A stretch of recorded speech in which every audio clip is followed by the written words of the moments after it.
All right, secret forecast time, folks. Let's talk elevation. John, what do you think, Big Daddy? Look at this. So many people in the Poconos waking up to that this morning. You did too.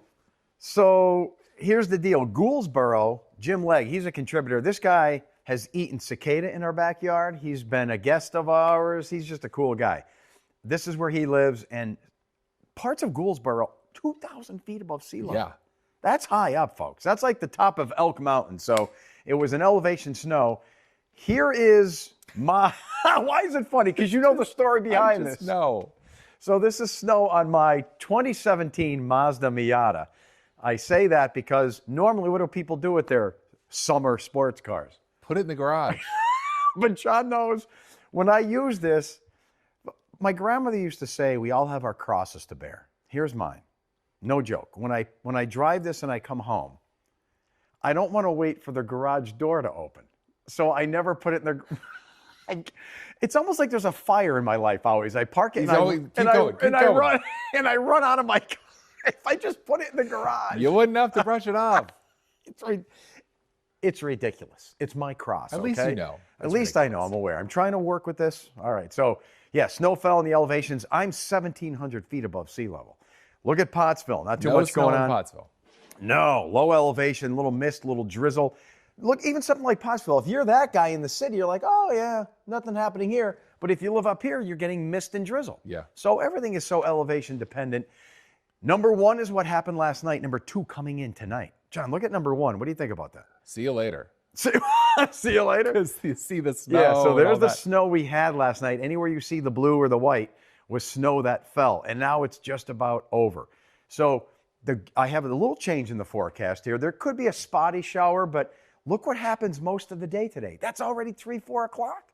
Nothing. So really not much precipitation during the day. No, I'm not saying you're not going to run into a little mist or a shower, but if you're the kind of person you have to go for a walk, you have to walk the dog, you're getting your hair done, you go to Wegmans, and you don't want to be rained on today.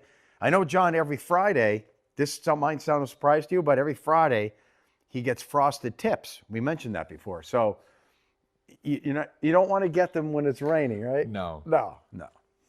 I get them on Friday, so then they wear out a little bit by Monday. But watch what happens this evening. Uh-oh. Here Rain it comes. is starting 7, 8, 9 o'clock.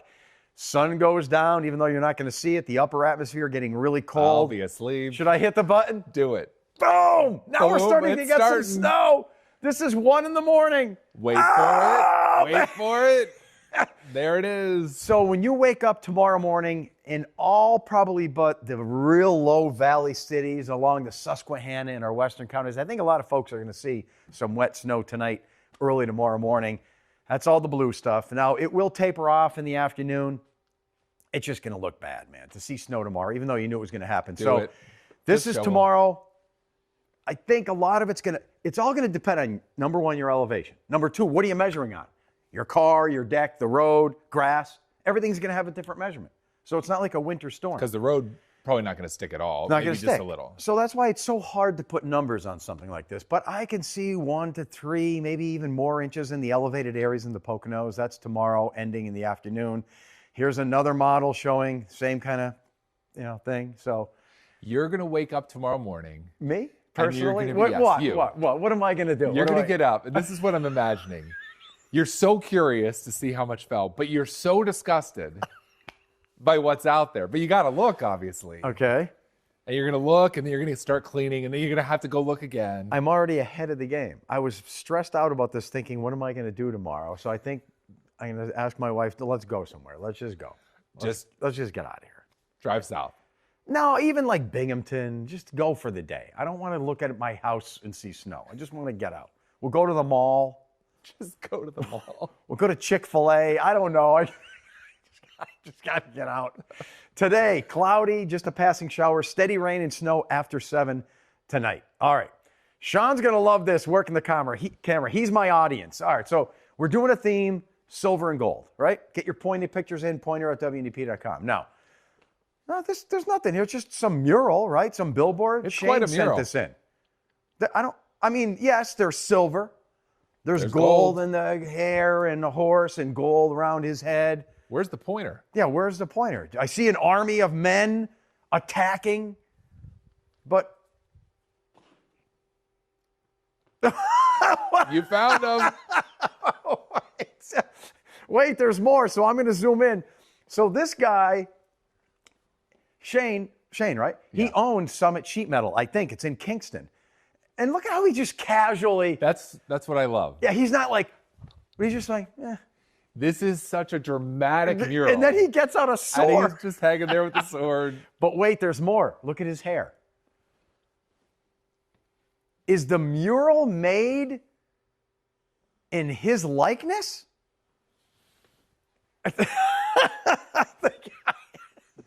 And then here's something else I'm wondering. Oh, what? You found more? So his business, these are specific faces. Oh, could Are they be these some of his workers? friends, relatives, workers? I wonder. Then it just kind of fades into Yeah. the blur. I guess he doesn't like that guy.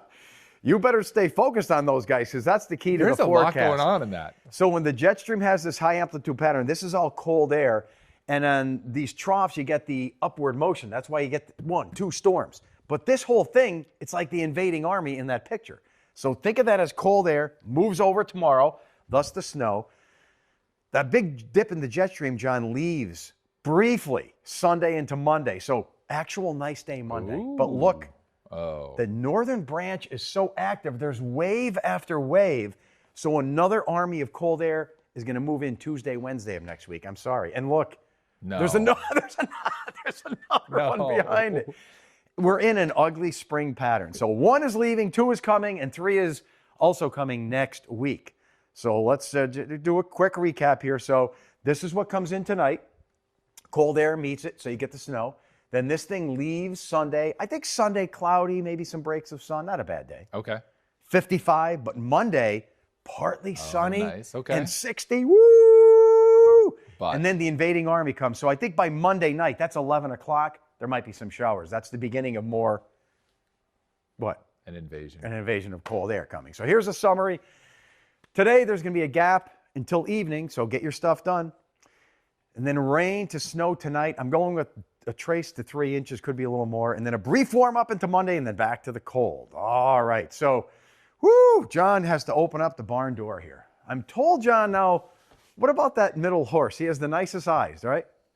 Most horse, Sure. more, one more time, it's stuck. You see, most horses, they just have those dull brown eyes. This guy, look at that. Come on. There's a lot going on. Such in a those handsome eyes. horse. So far this month, we're 2.5 degrees below average. So no one wants below average temperatures in April. But remember what I said yesterday with Fred Flintstone? The coldest April on record was 8 degrees below average. So at least we're 19 not that. At least we're not that. That's when the Flintstones debuted and all that stuff. So what's going to happen next week is Easter. Dun, dun. Remember this second batch of cold air comes in Tuesday, Wednesday, right? Okay, so what we have to do is get rid of that.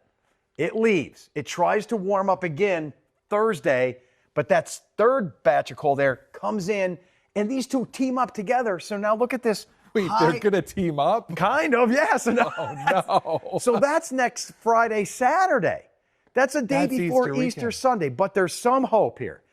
If this whole thing shifts east a little bit, once you get in like this quadrant of a ridge, it starts getting sunny. So Okay. this is next Sunday. We're close. Close. If this becomes more progressive, we have a nice Easter. If it slows down, we have a horrible Easter. Either way, it doesn't look like it's going to be really great. Sorry, man. I know. What can I tell We you? try to be so positive about everything, but this is a tough one. It's a tough one. So there's your wet snow tonight, tomorrow morning. There's your partly sunny, maybe Sunday, but Monday looks like the best before we get more showers late Monday night. That's the cold air arriving with the army. So breezy, maybe back to a flurry. Now, John, if I have 50 on there, what's really happening next Wednesday? 40s all day. It's in the board. I try. I know your optimistic tricks. It'll be 50 for like 10 minutes. Yeah. Middle of the afternoon. Well, hey, that's the high. What can I tell you? And then maybe a little bit of a rebound on Thursday before next weekend. So what do you have planned for Easter next weekend? We're going out to see my parents. Ooh, Yeah. big shot cabin in the woods? Yeah. Ooh. Big shot cabin in the woods. We're up there. It'll probably be snowing. Yeah, it doesn't look like the best. So bring your babushka. And before we end this, you have to tell everyone what you did this morning for the first time in your life. I ate an uncooked pierogi, but it was cooked. Remember when they make these pierogis, they boil them, then they put them in packages and freeze them. So it's already cooked. So It's what not raw. Yeah, so what John and I did this morning, we just ate them kind of cold, right out of the bag. Perfect. Because he doesn't have the patience to even wait for them to cook. 30 seconds in the microwave is too much. And could you imagine waiting for water to boil? What's that, 10 minutes? I don't have that kind of time. You got problems. I know I do.